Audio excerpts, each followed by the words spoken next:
जर त्यातले 40% भाग हा शेतीच्या उत्पादनातून येत असेल, तर अर्थशास्त्राच्या भाषेत किती पैसे शेतकऱ्यांच्या जीवनामध्ये हं, येऊ हं. शकतात, ह्याची एक शक्यता या बरोबर. इथेनॉल निर्मितीमुळे वाढली आहे आणि सगळ्या जगाचं लक्ष आता इथेनॉल निर्मितीकडे गेलेलं आहे.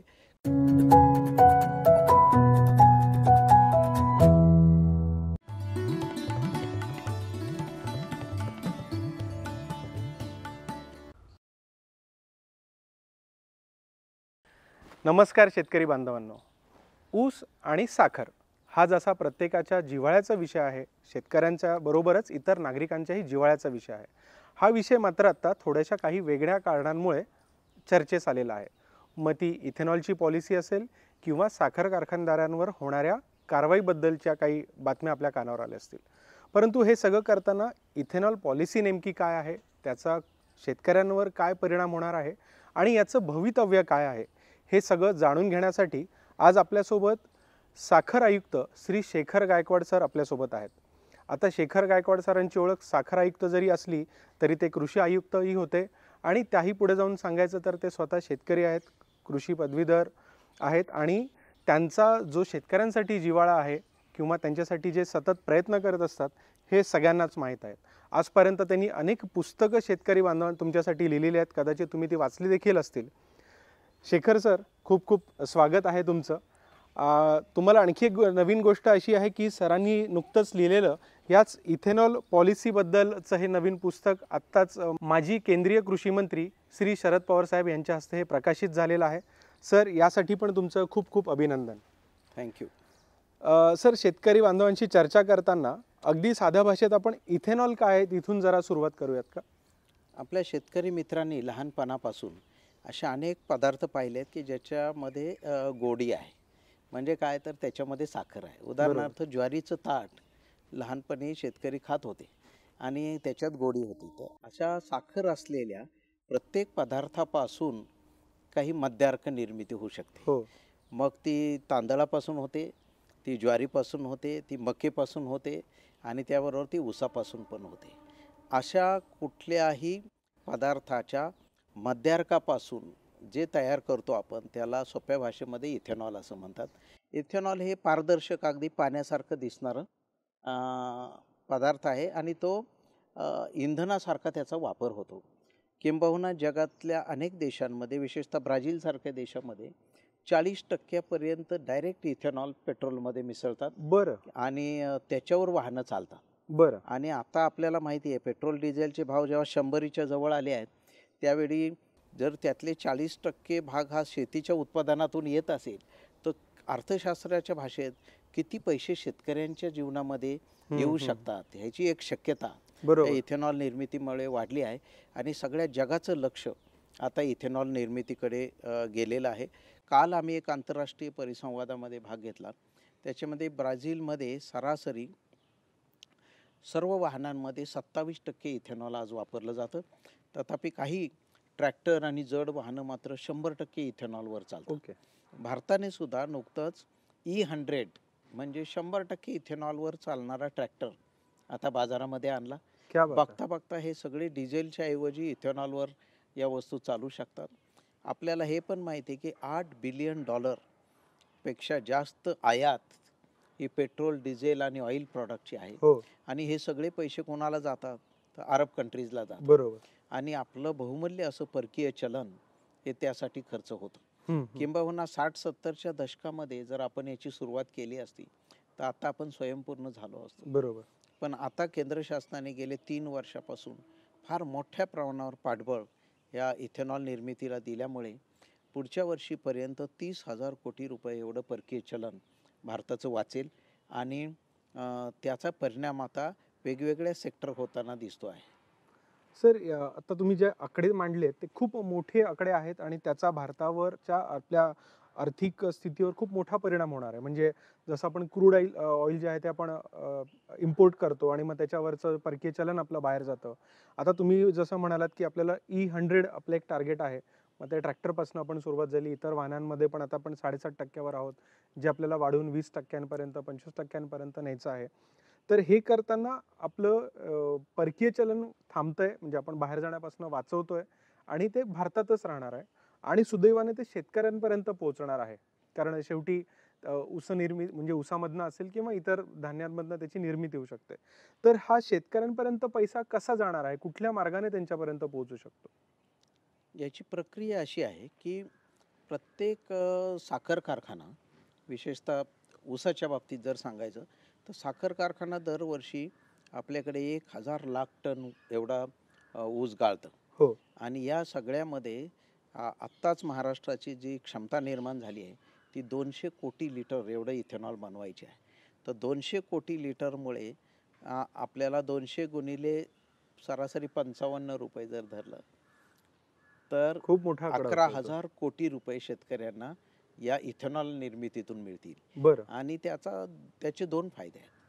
पहिला फायदा हा आहे, की गेले 3 वर्ष साखर मार्केटमध्ये जास्त आल्यामुळे साखर पडून राहत होती, मात्र ऊसाचे पैसे कारखान्यांना द्यावे लागत होते. म्हणजे कच्च्या मालाचे पैसे द्यायलाच कारखान्यांकडे पैसे नाही हो. आणि 2 वर्ष साखर गोडाऊनमध्ये पडून आहे, असं एकीकडे चित्र आहे. आता इथेनॉल निर्मितीमुळे दर 21 दिवसानंतर आता ऑइल कंपन्या ह्या कारखान्यांना पैसे देतात आणि त्याच्या बदल्यात ते इथेनॉल घेतात. दर 21 दिवसांनी हे जर पैसे रेग्युलरली येत गेले, तर आमच्या राज्यातल्या शेतकऱ्यांची FRP वेळेवर द्यायला याची मदत होणार आहे. क्या सो बात आहे. कॅश फ्लोच्या दृष्टीने बरोबर. मला असं वाटतं इथेनॉल हे फार मोठं म्हणजे त्यामुळे ही हो. अर्थव्यवस्था चांगली त्याचं बळकटीकरण होणार आहे, स्ट्रॉंगर नक्की. होत जाणार आहे. हं. आणि आता आपण जे म्हणतोय की इंधनासाठी याचा वापर होतोय, म्हणजे अर्थव्यवस्था तसा आणि दळणवळण हा खूप जवळचा संबंध आहे दळणवळणाचा आणि अर्थव्यवस्थेचा. म्हणजे आतापर्यंत शेतकरी जो आहे तो आपलं पोट भरत होता, देशाचं म्हणा जगाचं म्हणा. आता तो दळणवळणामध्ये सुद्धा त्याचा मोठा हातभार आहे. म्हणजे दुसरी इकॉनॉमी सुद्धा आता आज शेतकरी हातात घेतोय. नक्की. तर हे करताना ह्याला आता जसं आपण म्हणालो की आज आपल्याला 7.5% आपण होतो किंवा आता 20% पर्यंत आपल्याला जायचं आहे. तर ह्याला काही निर्बंध आहेत म्हणजे 100% सुद्धा हे होऊ शकतं?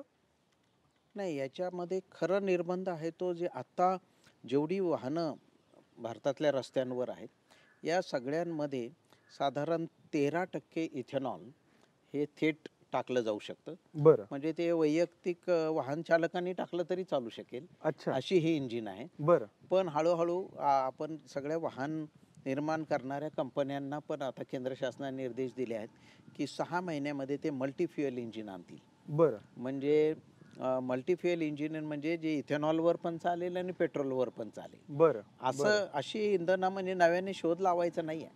ते जगामध्ये ऑलरेडी आहेत. ब्राझील हे वापरतात.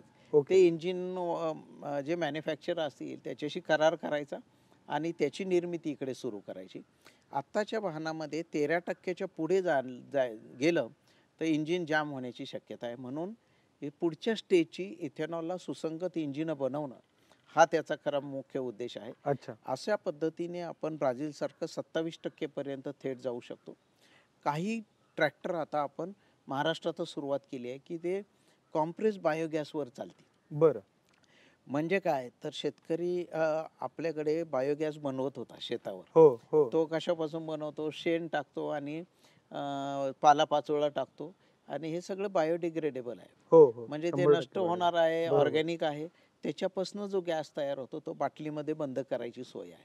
आता बायो CNGवर महाराष्ट्रामध्ये अनेक प्लॅन्ट उभारले जात आहेत आणि कदाचित ऊसाचं बगॅज हे सगळ्यात जास्त चांगलं प्रॉडक्ट आहे. अच्छा. म्हणजे आपण आता जे पुढची 10 वर्षासाठी दिशा साखर कारखानदारांसाठी ठेवली आहे, त्यामध्ये साखर कारखाना फक्त साखर निर्माण करणारा कारखाना राहिला नाही आता. तो बगॅज निर्मिती करणारा आहे, तो कोजनरेशन बनवणारा आहे, त्याच्या गोडाऊनवर सोलर रूफटॉप बसवून वीज निर्मिती करणारा कारखाना आहे, तो अल्कोहोल निर्माण करणारा आहे, तो स्पिरिट करणारा आहे, तो लिकर तयार करणारा कारखाना आहे आणि तो बायो CNG करणारा कारखाना आहे. खूप मोठ्या संधी आणि समोर आहेत. बरेच फार्माचे प्रॉडक्ट जर ॲसिटोन, ॲसिटिक अल्डाईड अशा प्रकारचे पॅरासिटामॉलपर्यंत आपण पोहोचू शकू इथेनॉलच्या मार्गाने, असं आता चित्र दिसत आहे. सर, आता हे सांगताना तुमच्या साधारण म्हणजे तुम्ही असं सांगितलं की ओव्हरऑल फोकस तसा ऊस दिसतोय. पण इतर पिकांचा पण ह्याच्यामध्ये काही समावेश होऊ शकतो?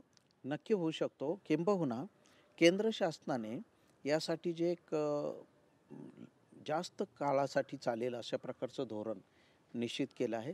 त्यामध्ये भारताची विभागणी आता 2 पद्धतीने झाली आहे. एक म्हणजे ज्या राज्यांमध्ये ऊस जास्त होतो अशी 14 राज्य आहेत. बरं. ती 14 राज्य ऊसापासून इथेनॉल बनवतील आणि हं. बाकीची सगळी राज्य ही अन्नधान्यापासून इथेनॉल बनवतील. क्या बात.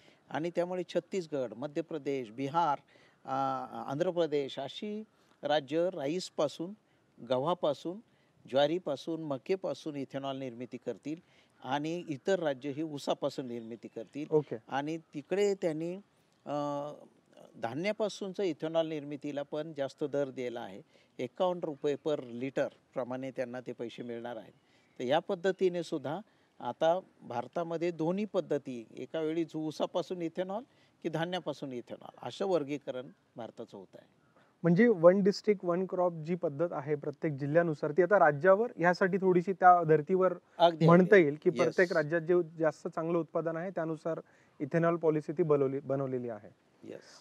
हे करताना शेतकऱ्यांचं नेमकं उत्पन्न किती वाढू शकणार आहे? समजा मी आता 5 एकरवर माझ्याकडे आता ऊस लावलेला आहे, तर मला अमुक उत्पन्न मिळतं, तर आता इथेनॉल पॉलिसीमुळे माझं नेमकं किती उत्पन्न थोडंफार वाढू शकेल? त्याच्यात काही थोडीशी माहिती देता येईल आपल्याला? शेतकऱ्यांच्या मनात एक भीती अशी आहे की इथेनॉल जर निर्मिती कारखान्यांनी केली तर 1 ते 1.5% कायद्यानुसार म्हटलं तर लॅबमध्ये सुद्धा हे तयार केलं समजा इथेनॉल, तर जास्तीत जास्त 1.5% डायव्हर्शन होतं. बरं. त्याचे 2 फायदे आहेत. एक म्हणजे साखरेचं उत्पादन कमी होईल. भारतामध्ये 140 लाख टन एवढी साखर 3 वर्षापूर्वी शिल्लक होती. ती मागच्या वर्षीपर्यंत आपण 110 लाख टनावर आलो. यावर्षी आपण 80 लाख टनाच्या खाली येऊ. पुढच्या वर्षी आपण 70 लाख टनाच्या खाली येऊ. मग साखरेचे दर वाढतील. त्याचा अर्थ असा की FRP देण्याला कारखान्यांना त्याच्यामुळे मदत होईल, हा पहिला फायदा आहे. त्याचबरोबर इथेनॉल निर्मिती होताना थेट जास्त पैसे मिळणार नाही आहेत, परंतु वेळेवर पैसे मिळायला मदत होणार आहे बरं. आणि लॉस होणार नाही. मग शेतकऱ्यांना जे वाटतंय, समजा एखाद्या कारखान्याची 10% रिकव्हरी आली आणि 1.5% इथेनॉल निर्मितीसाठी गेली, तरी शेतकऱ्यांना 11.5% पैसे मिळणार आहेत. तर क्या आम्ही बात आहे. काय करणार, साखर आयुक्तालय म्हणून प्रसिद्ध करताना साखरेची आलेली प्रत्यक्ष रिकव्हरी 10 अधिक इथेनॉल निर्मितीमुळे वाढलेली रिकव्हरी 1.5 असे मिळून 11.5% या कारखान्याची FRP आहे रिकव्हरीसाठी आणि मग ती धरून FRP दिली जाईल. बरं. त्यामुळे शेतकऱ्याचं नुकसान होणार नाही. त्याचा नेट पैसे किती वाढतील हे आता सांगणं अवघड आहे, कारण प्रत्येक कारखान्याचा खर्च किती आहे त्याच्यावर ते अवलंबून आहे. पण याच्यामध्ये नुकसान नक्की नाही एवढं म्हणजे नुकसान तर नक्कीच नाहीये आणि याच्यामध्ये शाश्वत जे आपण उत्पन्न म्हणतो ते शेतकऱ्यांना मिळू शकतो आणि वेळेवर पैसा हा एक जास्त त्यातल्या त्यात महत्त्वाचा, तोही याच्यातनं साध्य होईल. अगदी. धन्यवाद सर, खूप खूप माहिती दिली आपण. खूप खूप आभार. थँक्यू.